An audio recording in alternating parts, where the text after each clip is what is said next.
Good afternoon. It's Friday, the 30th of October 2015, just after 1 o'clock. Welcome to UK Column News. I'm your host, Brian Gerrish. With me in the studio behind the technical desk is Mike Robinson, and we will be joined by live video link by David Scott from Northern Exposure. Well, first of all, the weather. It's dry and overcast in southeast London. That's the latest update. Persistent rain in Norfolk, pretty rainy, mizzy here in Plymouth. And Manchester, I'm not quite sure what they've got. I think they're calling it a yellow ball in the sky, so presumably that's good news. And of course, if the sun is roughly shining in Manchester, that must mean that global warming, climate change as it's also known, is on the way. Well, thank you very much to the person who pointed out that at least President Putin seems to be on the ball when it comes to the scam of climate change. And in the Global Warming Policy Forum, there's some pretty interesting comments. The title here is Russian President Believes Global Warming is a Fraud to Restrain Developing Nations. Well, that's a pretty powerful comment, but in the text, encourage people to go to Global Warming Policy Forum and have a read. President Putin had said this: warmer temperatures would mean Russians spend less on fur coats, and our agricultural specialists say that our grain production will increase, and thank God for that. David, I thought that was a really wonderful statement there by David Cameron. Not only does he simply... Oh, Putin, I beg your pardon. Why did I say that? It's because we're going to come on to David Cameron in a minute. Putin totally debunking the climate change myth, and he's also thanking God for his grain production. I think he knows something. If only, Brian, that's the sort of comments we got from our own Prime Minister, we would be much safer. I was looking at some figures this week. The increase in fossil fuel use, the rate of increase in fossil fuel use, about 1992 went up by 300%. There was a step change as China became a major industrial economy. There was a step change in the rate of increase of fossil fuel use. And it's interesting to compare it to the rate of increase in carbon dioxide, which did not change at all. The carbon dioxide has been driven by climate change, not the other way about. Interesting times. If only, you said, if only we had a Putin, we'd be a lot safer. Well, that's a very nice introduction to this one, which is a very detailed report in Veterans Today. And again, I'm going to encourage people to go and read it. It's how Russia and Syria turned the tide on terror. And there's quite a detailed analysis of the Russians' tactics in Syria, which has meant that in a matter of weeks, they have subdued this so-called terrorist threat. Well, of course, we know what's really going on. These are mercenaries paid for by Britain and America. But a detailed analysis of just how clever the Russians have been and how closely they've worked alongside the Syrian army in particular in order to completely outflank the terrorists. What is beautiful about this bit of analysis, of course, is nothing like this appears in the BBC or mainstream British press. We simply pump out the dross that appears out of our own Ministry of Defence and out of the White House. It seems to me that Putin has really upset the Western agenda of terror, and I understand also that Iran and Iraq are now very, very close to saying, well, Mr. Putin, will you come and give us some assistance to get rid of the terrorist element? What's your thoughts, David? There was a time many, many years ago when small countries threatened by larger ones used to volunteer to become part of the British Empire because they realised that we represented the best hope for safety and liberty. Sadly, it's no longer true. We seem to be now representing a foreign policy that spends its time making excuses for why Russia keeps moving its country closer to our military bases. and why the hospitals in various parts of the world seem to be in the wrong place because they constantly end up under falling munitions. It's very sad that our political leadership has fallen so far, but you have to admire the fact that Russia, despite its Soviet past, which was horrific, is now perhaps regaining its position that it once held and seeing itself as it once saw it, as I suspect they view it very very clearly as a Christian country that stands for truth and against the West, which I imagine they view as highly degenerate. Well, I would certainly agree with that comment. And on the subject of degenerateness, what better place to bring in this man? Slightly falling out of the picture here. When I tried to load this BBC video, I only got the this top quarter frame coming in, and I thought it was pretty appropriate. I mean, David Cameron is beginning to look more and more empty. You look at the eyes, you look at the expressions, what's actually inside this man. Well, what was the BBC report all about? It was what Mr. Cameron has been saying about our relationship with the EU, and apparently the UK is to opt out of the EU's commitment to ever closer union, restrict access to in-work and out-of-work benefits to EU migrants, give greater powers to national parliaments to block EU legislation, protection for the City of London financial markets from EU legislation. Well, as I read through this, what was apparent to me is it doesn't matter what the people in Britain want. This is all about David Cameron. David Cameron says, David Cameron wants. This is the David our King Cameron dictatorship. And I've got to say that we know that he is building the European Union with his hands, while of course he's denying it with his mouth. This is sheer hypocrisy, lies, spin and deceit. He's renegotiating, or is he building greater integration? What's your thoughts? The dominant characteristic here is one of incoherence. Every policy we have seems to be in outright and frequent conflict with every other policy we have. We are claiming to be searching for peace in the Middle East and doing nothing but destabilizing countries, funding and arming some very shady groups, and bringing more and more death and destruction in our wake. We claim to be renegotiating our membership of the European community, when really everybody knows you can't negotiate. You can only negotiate transitionary terms. You just have to take it or leave it. That's the nature of the European Union. Are we really going to change that? No. No, we're going to have to face the reality that we either stay or go. And what we're doing just now is a sorted lies and deceit.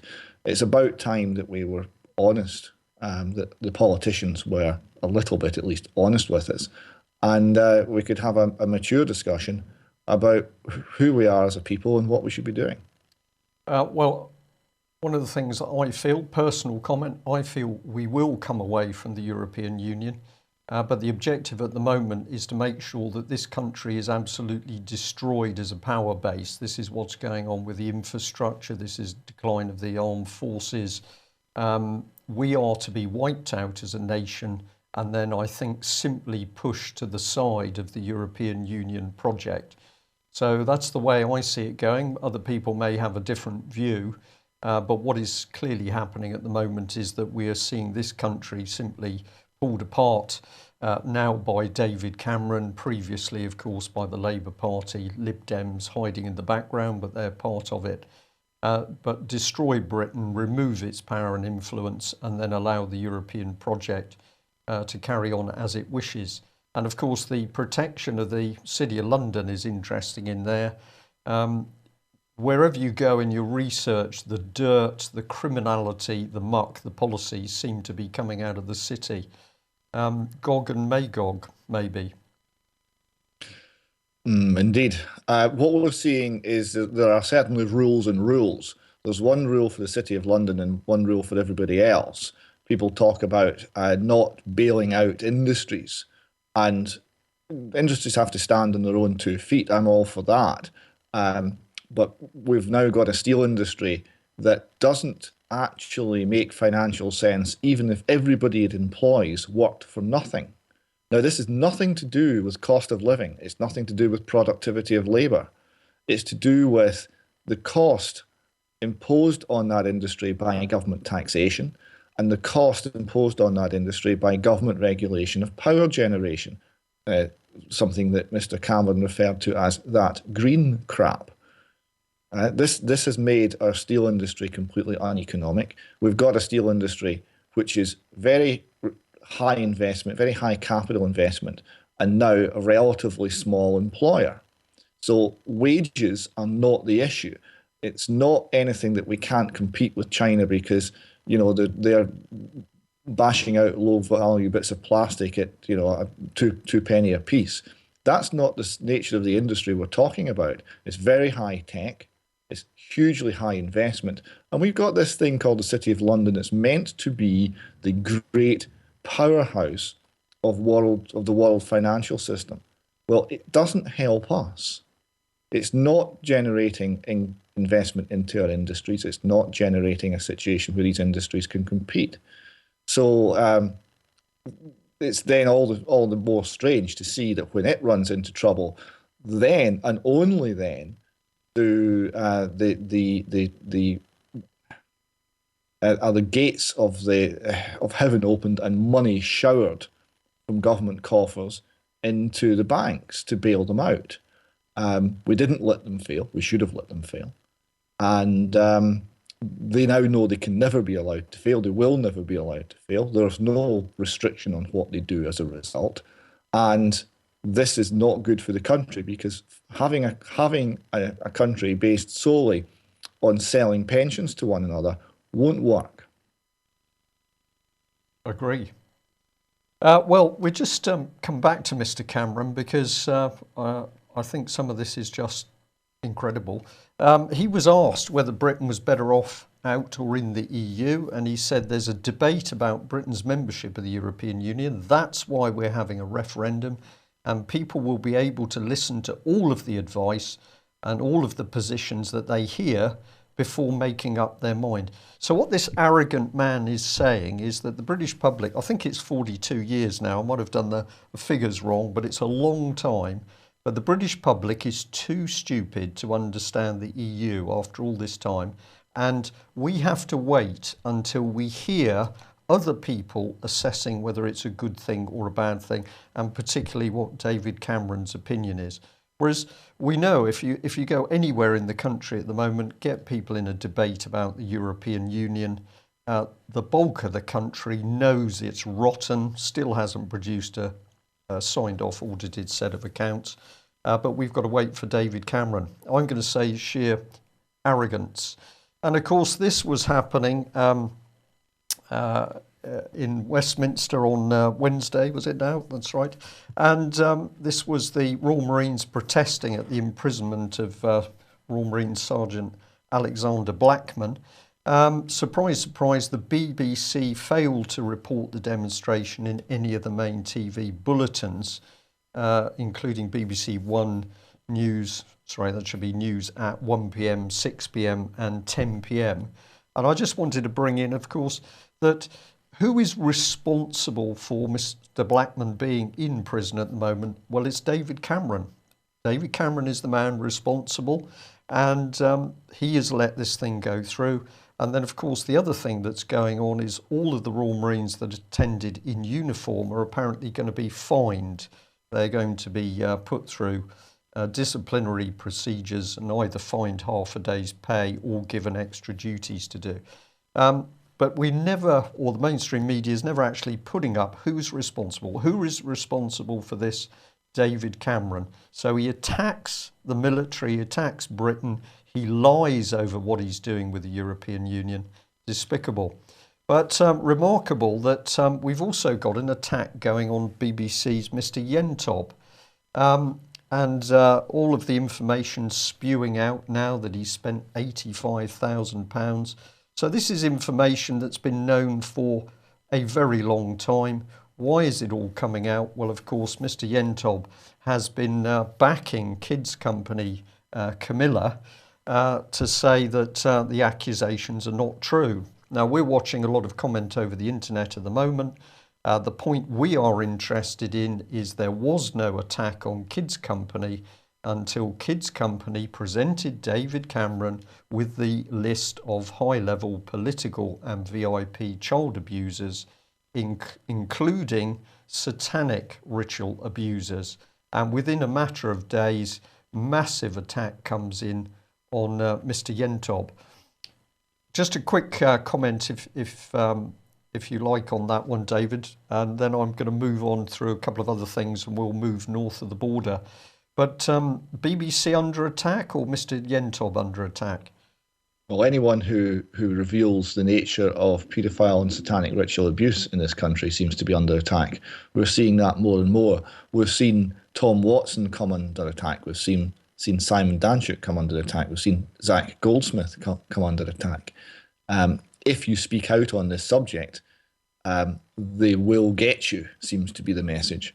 And the nature of the subject is right-thinking people, that small remaining part of right-thinking and well-doing in this country will speak out anyway, whatever they do. Yeah. Well, of course, we can't find the high-level sex abusers, but now we've got a problem on the London streets. The Guardian reporting here that there's been a spate of sex attacks in South London. And my goodness, well, the police swing into action. So the report here, they believe that the series of sex attacks in South London are linked. 8 women have been assaulted in Clapham in the last month, forcing police to raise patrols. Well, we were very puzzled about this because, of course, what a ridiculous thing for the police to do. Why do we know this? Well, of course, it took the boss of the National Police Chiefs Committee, Sarah Thornton. Previously, she was running Thames Valley Police, but she said a couple of days ago that patrols do not help cut crime or make people feel safer. So we've got the chief of the National Police Chiefs Committee saying, well, it's no good raising patrols because that's a complete waste of time. But what have the police done in Clapham? They thought it was a good idea to get more police out on the streets to protect women. There's something interesting going on here. Is this a deliberate lie by this woman, or is it ignorance, or is it something else? Has she had her mind changed? We remember that she's a common purpose future leader. Something wrong. Well, if you sever the link between performance and getting reward, now she's very well rewarded, however badly she performs. If you sever that link and you then work on the worst aspects of human nature, you will get the situation where you will have more and more cost will produce less and less protection in the case of the police, or more and more cost will produce less and less health in the case of the NHS. So you have a situation where the incentives become very skewed. So you end up with more bureaucratic, less efficient system, and a lot of vested interest, a lot of salaries who want to maintain that. It ceases to be about protecting the public, and it becomes about protecting the police force and the police force salaries. And the public are left out. And I think it's an example of that as much as anything else. What we do know, though, of course, it's destabilising our trust in the organisations we need to protect us, and makes life difficult for the police to police themselves. Well, we picked another example where we think it's interesting to have a look at what's going on. The Mail's picked up on the fact that the Service Prosecution Authority has reopened this case. Now, this is tragic. This lady eventually committed suicide. She said that she'd been raped by two corporals. The army investigated and then said insufficient evidence. Well, that case has been reopened. Many people are saying, and quite right too. And we just wanted to say, isn't it interesting that the Service Prosecution Authority can actually revisit and do its job? So it said, right, we are going to investigate to see what the truth is about the rape allegations. But the Crown Prosecution Service just can't do that. So we've got Melanie Shaw here, suffered horrific abuse and rape as a child and as a young woman. What has the Crown Prosecution Service done for her? Well, they've prosecuted her and put her in prison. And of course, what they're failing to do at the moment is prosecute her rapists and abusers. So again, we've got this business. The armed forces, the pressure can come on the armed forces. If we have a look at what's happening with the Crown Prosecution Service, well, they get a bit confused who's committed the crime and who the victim is. I'm just going to ask you again: is it my imagination here, or are we starting to see a breakdown in common sense and serious decision making? Yes. Decision making is exceptionally poor, and you could express it as common sense, but it could be something much deeper than that. I mentioned before how the policies seem to be incoherent. Well, if there's no coherent philosophy, no coherent belief system at the core of it, then where do you go for your policy? Where do you go to have a steer? Human nature being what it is, without anything else, it'll go to naked self-interest. And if you have a system which advances, as you've pointed out, very low empathy people, you're going to get naked self-interest on steroids. You're going to have people abused by the system more and more.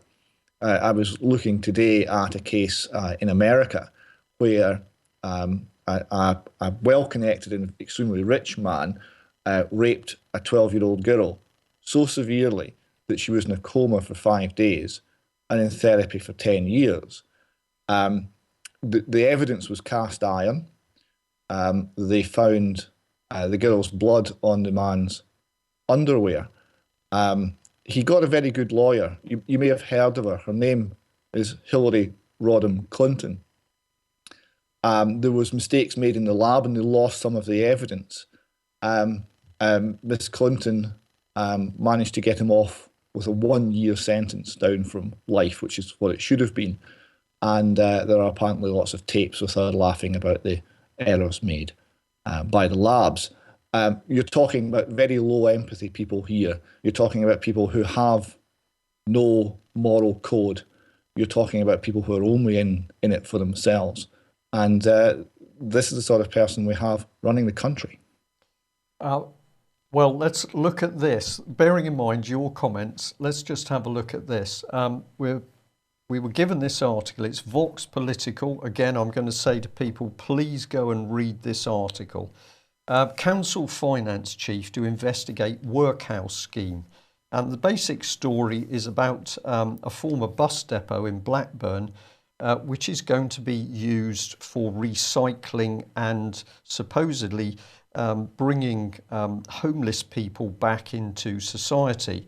But Vox had been asking some questions about it. It's been reported in other sources as well. So this is the Lancashire Telegraph. And this is the charity that's involved, which is called Recycling Lives.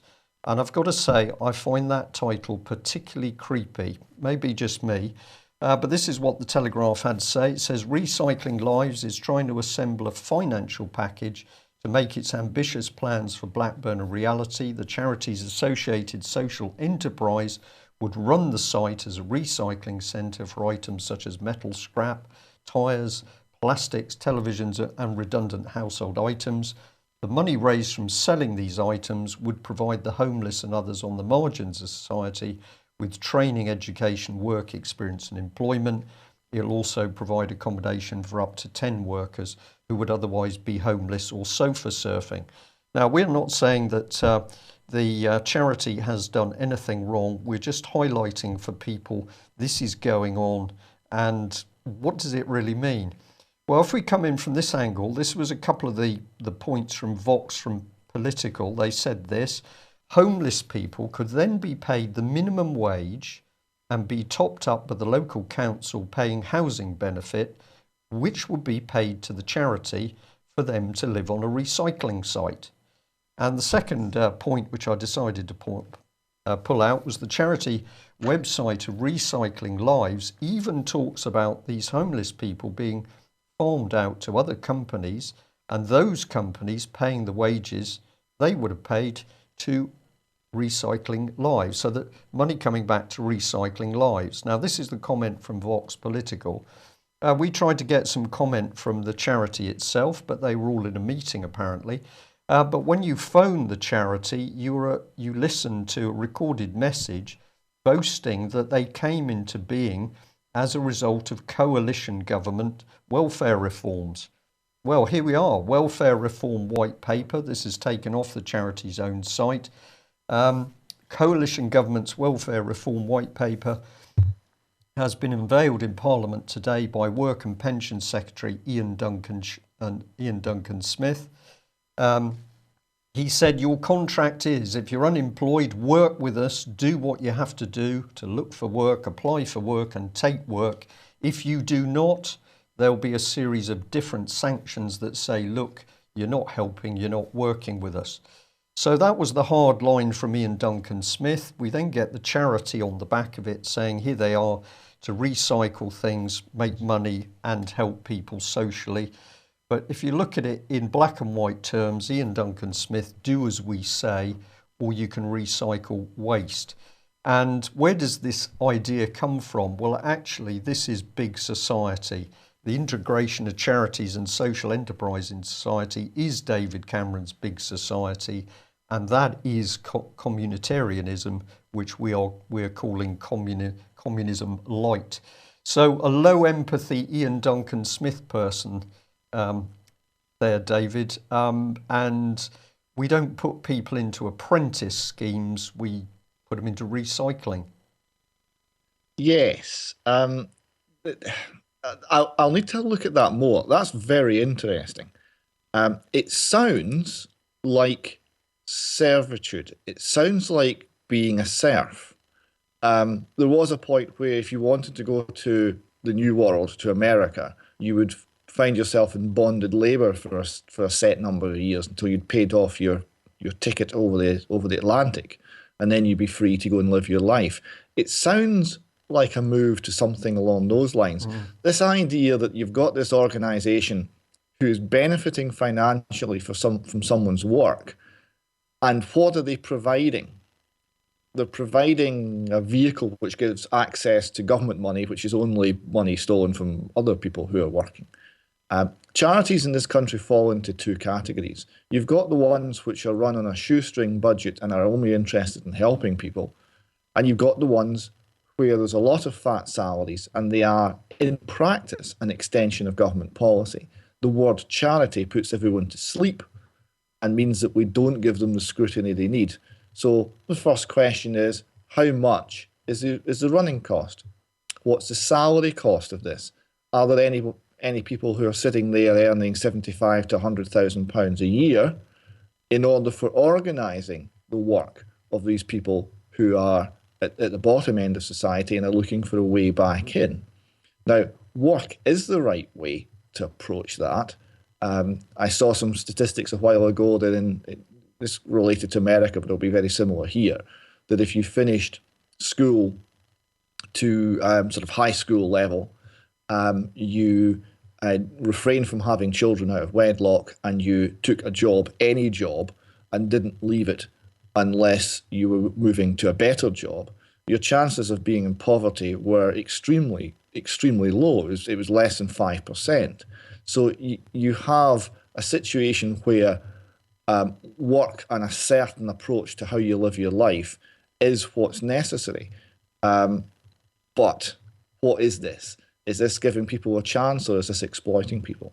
I think it bears further scrutiny. Yeah, we need to delve into that. Well, let's go north of the border, and the named person scheme has been doing well, it seems, and you've produced a couple of clips here of No to Named Person at the SNP conference, leafleting.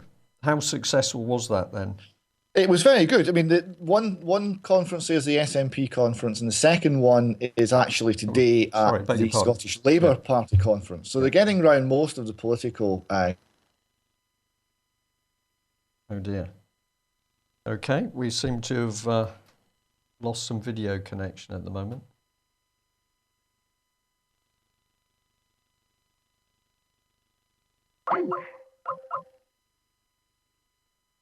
Are we still, if we're still live, we're just going to try and re-establish that connection.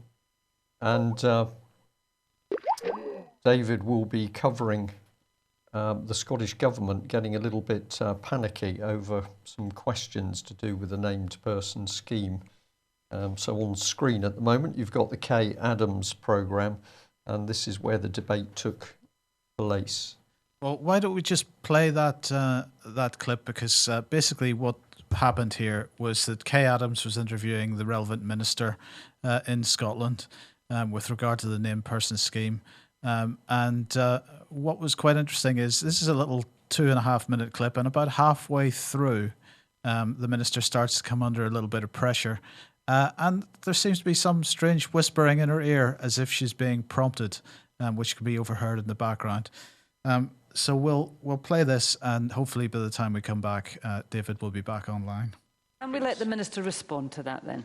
Well, the legislation, the Children and Young People Act, puts in place that we have to ensure the well-being, the holistic well-being needs of children, and that includes things like being included, whether children are nurtured and safe. And so I'm quite relaxed about it, because I actually think that most families, most parents will want their children to be happy and will want people who are interacting with their children on a day-to-day basis to make sure that those children are happy and learning and are able to learn in a nurturing and caring environment. So I actually think that's quite a positive thing. But Aileen, to pick up on what Simon is clearly going on here, I mean, that is a very, that is open to interpretation, well-being, isn't it? And nurturing. These are very subjective terms. So the named person's view of whether a child is being adequately nurtured or is happy enough could potentially be very different from their parents, couldn't it?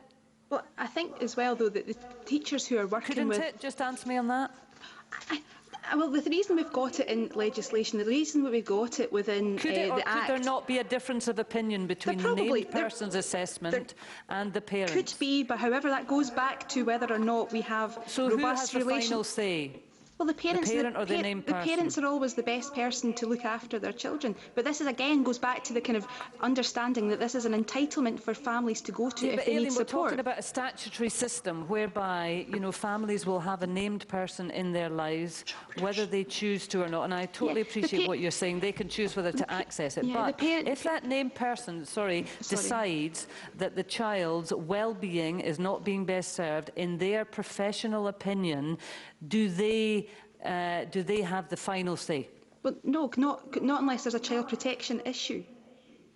Right. Okay. So only if there's a child protection issue. Because parents are always will almost always be best placed to know what their child needs. However, the named person service will always be having a good relationship with the parent, and will talk and discuss if there is a well-being or an issue with that child, then that will affect its learning and in performance in the class. Okay. So there will be a kind of open dialogue. Leslie just wants to come in very briefly. You've got 30 seconds. On your government website, you can't even describe what well-being is. You say it's a complex, multifaceted construct that's continued to elude researchers' attempts to define and measure it.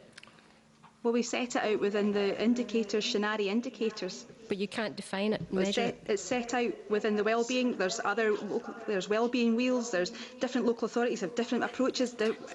Subjective assessments. No, it's within legislation. It's defined. I do apologise, Minister. I'm afraid we are coming to 11 o'clock and we have to stop. So, Brian, David's back, but I mean, basically, there were two main points out of that, David.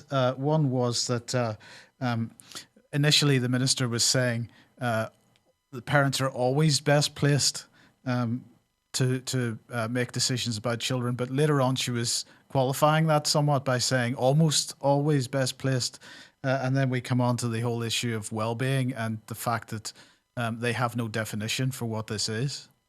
They have no definition, and you I'm sure picked up on the waffle that came out when pressed on a definition. What we have is the Shinari indicators, which is a way of assessing it. So we can assess it, but we can't define it. And every council will have their own method of assessing it. So we can assess it, but everyone's assessment will be different because we can't define it. And then based on this thing, which we can assess but we can't define, we will decide whether or not you are a satisfactory parent, and we will start to impact on your family to correct your failings in ways which we can't define, but we can assess. It's a nonsense. And also we've got this, you heard the whisper, the child protection. Well, the child protection is the excuse. It's the reason given for everything. Because people accept, rightly or wrongly, that government has a role in protecting children. Certainly the law and the people of this country have a role in making sure that there is no violent crime perpetrated against children. Now, they take that, which everyone agrees on, and it's morphed into this other thing, which is well-being. So well-being subsumes everything else, and we have to intervene early. The basic concept behind this is we're going to intervene early. We're going to intervene before it's a problem. So it's pre-crime. How do you know before it's a problem? Well, some special professional person has a gut feel that something happens that they don't feel quite comfortable with, and they start to investigate. And that is a child protection issue, or it might in future be a child protection issue. Therefore, there's a gut feel, there's a worry, someone doesn't like something about you as a parent, and it can be anything, because well-being can be anything. It's anything from any cause that concerns the named person, and the named person decides. And ultimately, the issue is one of authority. Who has authority? And remind people here that if what happens now in Scotland, if you have a 13, 14-year-old girl becomes pregnant, right? So that's statutory rape, and goes to the NHS will inform the named person, not the parent, the named person. The named person will then decide whether or not the parent is to be informed, right? So it's quite clear who's in charge. It's the named person, it's not the parent.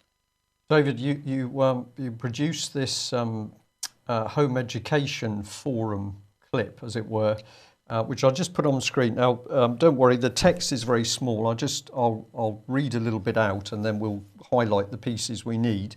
But essentially, the person is saying, before the holidays, the kids were visited by a Childline worker, ostensibly a presentation to make children aware of Childline and what it does.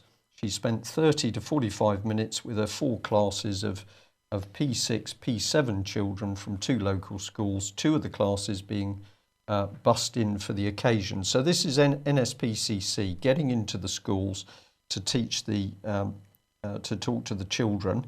And then in that text, it says this: they went back to school last Thursday, and when our not quite 11-year-old daughter got home, she told us the teacher had pulled her out of class and said to her, "You're not in trouble, but the head teacher has said, I have to ask you if you're being abused or being hit at home," or words to that effect. And the parent comments, "It turns out that the Childline worker had flagged our daughter up as being at risk on the basis of how she answered the question, what constitutes abuse? Not the words she used, but her tone. Quite how she did that with no one-to-one interaction in less than an hour in a class full of kids, we're at a loss to explain. We're also still not clear on exactly what it was that caused this reaction." So here we have exactly what you're talking about, which is we've got NSPCC, my favourite charity, as it were, going in to teach children how to be safe. And then what happens? A big wedge driven between the child and her parents. Yes, and imagine that, I mean, that's obviously a home where there's very good communication. Imagine a child's going through something that a lot of teenagers go through, where the parent parent-child relationship becomes a bit rocky and communication breaks down a little bit for a while, quite a normal part of growing up, you start factoring these sorts of questions in. They can go anywhere. And it's based on a gut feel, nothing. It's based on a gut feel, it's based on nothing. But what we can see continually coming up, of course, is the language. And if we follow language back, it leads us to very interesting places. Now, you picked up on this group, Hopscotch, another charity. It's a theatre company going into schools to teach children, from my reading into the site, about being Scottish, giving them a helping hand with history and key Scots over the years. Here's some of the values: participation, inclusive learning, keeping up to date with hot topics, employing Scottish-based creative talent. So this is very nationalistic. Maybe that's not a bad thing, but who gives them these other topics? Who feeds in these other topics? I think I got a clue when I looked at the site, but what did you pick up with these people? Well, yes, these are obviously people who are getting the funding via the education authorities by selling these services to schools. And what are they selling? Well, they're selling what the government wants to sell to children. So they become a mouthpiece for this. And they are, amongst other things, going into schools and teaching the children songs about Shinari, which is the indicators of well-being, and the rights of the child. The rights of the child being whatever the government decides at the moment the rights of the child are. And certainly they don't talk about the rights of the family. So they are very much spinning a pro-government line into family life via the schools. Well, we would agree with you on that, but a little bit of work actually took us to another extremely interesting place, which is the UN. We might have to save that for another time. But the policy that's being taught the children, of course, coming straight through Scottish Government, and you encouraged us to go and have a look at Scottish human rights, which I did. Unfortunately, when I put in Scottish human rights, I got an error. Presumably that means there isn't any Scottish human rights, or there's been a slight glitch. Well, we did find it eventually, and here is the page. And excuse me a moment. We've got a document, excuse me, which is all about human rights, and it's set out in beautiful Newspeak language. Encourage people to find this document themselves. We can have a better culture, better lives, a better world. We can't deal with unemployment or child abuse, but the SNP already working on a better world. And this is the language. Through this participatory approach, SNAP has gone beyond a traditional action plan with a tick list of actions to become a collaborative process to bring about sustainable culture change. So your culture is going to be changed, and I think it's actually going to be changed through Newspeak and collaboration, but it is changing pretty quickly, David, north of the border. Well, I'm looking here at the Scottish Human Rights Commission annual report, 2014-2015, and it's got a glossy cover with a map of Scotland. On it is written all the things that this organisation believes in and is there to defend. It includes family life, it includes freedom, it includes privacy. Now, given we're interested in family life, freedom and privacy, how many times do you think they mention the Children and Young People's Act and the named person provided for every child in Scotland in their annual report? Would you believe zero? It doesn't even warrant a mention. This is the organisation which is claiming to be looking after human rights in Scotland, and it's not. The biggest attack on human rights in Scotland doesn't even get a mention. Is it possible that this organisation is in fact receiving large government funds and is therefore simply parroting what the government wants us to believe? I would suggest it is.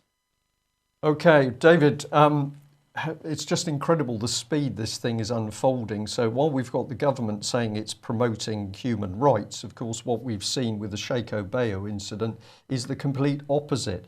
Now, you have kindly provided us with a little video clip of a man singing about Sheikh Ubayy. We've decided we'll play that out at the end of the news programme. So that will come up, but I'll just bring on screen the YouTube location. So it's Langtoon Film, and we've put a couple of the sections of the word there. I believe it is in a very strong Scottish accent, which means for Southerners like me, it's impossible to decipher.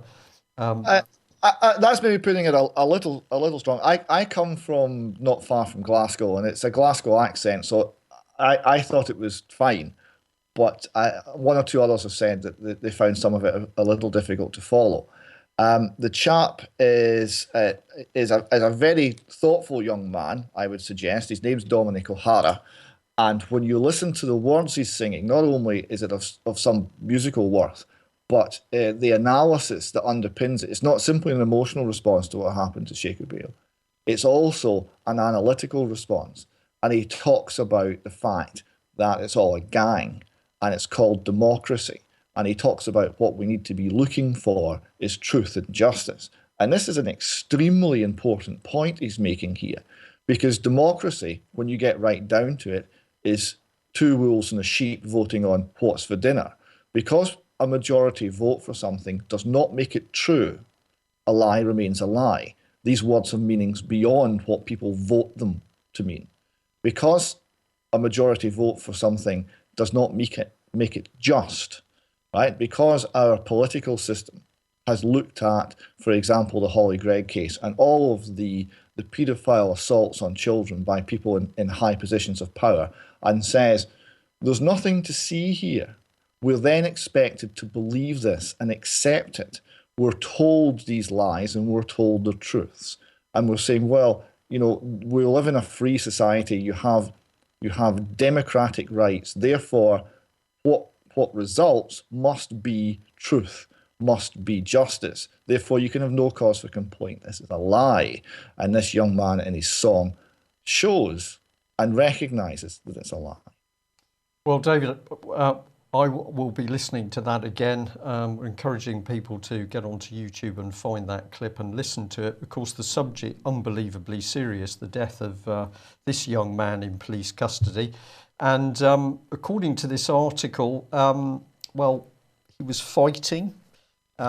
It's an article putting him down. So just let me finish this little bit. Sorry. And who was the man promoting the put down? Well, it's Peter Watson, who was Eilish Angelini's original solicitor, man embroiled in Heather Capital. We just highlight him. Here's the man here. The man who threatened Robert Greene in a legal sense and UK column in a legal sense. Pretty nasty piece of work, it seems to us. He's now defending the police and helping break down the reputation of a man who's dead. This is pretty sick stuff. It is. He's published via the Herald newspaper, and the Herald newspaper is the Scottish National Party, an establishment organ now in Scotland. There's very few things they won't print. He's published via the Herald newspaper a press release which lists 10 questions which will lead to the truth, as they say it. And these 10 questions are 10 leading questions, each of which are an assault on the reputation of Sheikh Ubayy, each of which try to paint Sheikh Ubayy as a violent thug, each of which tries to paint the family as somehow being in the dock on this. The family have done nothing wrong. The family have no questions to answer. It's appalling. It's a dreadful piece of journalism, to put it out. It's a dreadful piece of PR spin, because any right-thinking person will look at this and will be appalled by it. And in terms of the Police Federation, these are people who are meant to know the law. There's an ongoing PERC investigation. We have the Lord Advocate of Scotland calling on everybody to cease making comment on this case and allow the investigation to proceed to its conclusion.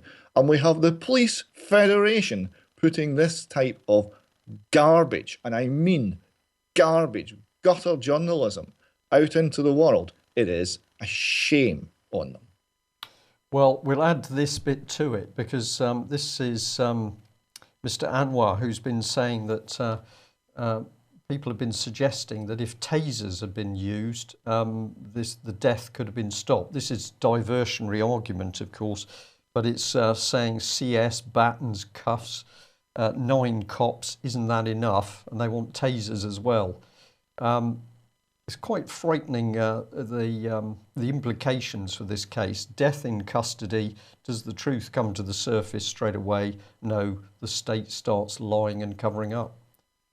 Yes, I mean, we have a situation here where we had the suggestion that's come from Peter Watson and others is that there was one tiny little PC who was getting beaten to death and she was saved in the nick of time by the cavalry. It's not true. There was a large number of police there. Sheku Bey was not a large man in any case.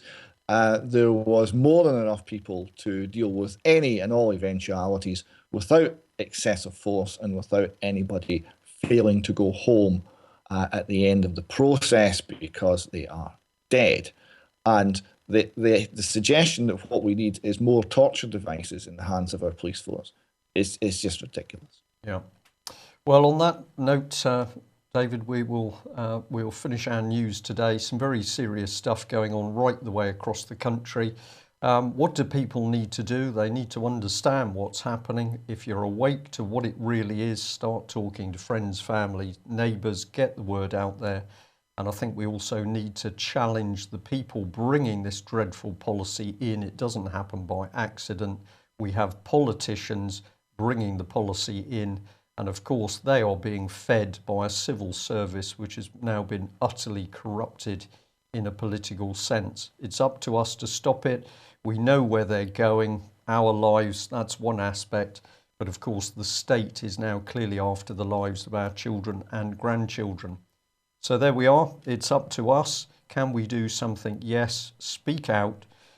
Get out of that armchair and do as much as you can, however little that may be. Thanks for joining us. We'll be back on Monday, same time. Bye-bye. Where are you now? Where have you gone? Sheku Bayo, Cocody man from Sierra Leone. I didn't bring my guitar, but Fifth of the May of Sunday, 2015. I like to the story of another name between. 9 police arrest a man and come to the ground with batons and handcuffs. He made us Sheku Bayo, the family man was all I know. The police come, try to run Sheku Bayo. Stephen House at the top, just the same as every other cop. Violence, silence, it's always been their way. Don't believe a single word they say. Sheku